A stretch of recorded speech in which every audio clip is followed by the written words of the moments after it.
Depende pa rin sa sa level ng spirit eh. entity. Kasi may spirit na parang hindi harmful, may spirit na parang papunta na doon sa demonic. Yung sinasabing demonic talaga. Yun yung mga pwedeng maka-cause ng discomfort, pananakit, or katulad ito ng mga incubus or succubus. Ano po yung poltergeist. succubus? Incubus kasi is alam natin yan yung mga lalaking spirit na sorry sa term, yung nagtitake advantage ng mga babae.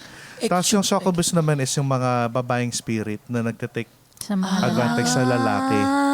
Ano po yan? Ano po yung ano na yan? Incubus, mga lalaking spirit. Yung sa babae, ano po yung isa? Succubus. Succubus. So ako meron akong kliyente dati sa amin sa grupo namin. Nag-message.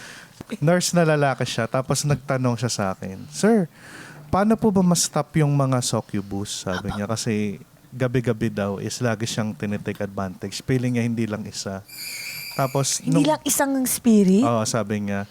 So sabi ko, hindi natin kasi masosort out yan eh. Kailangan may ebidensya tayo. Pwede kang maglagay ng CCTV. Naglalagay daw siya pero wala daw siyang nakikita doon. Pero pinabayaan na lang daw niya kasi nag-i-enjoy daw siya.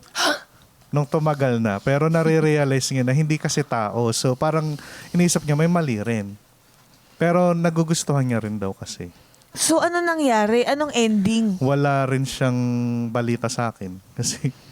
Kasi nag-message lang siya.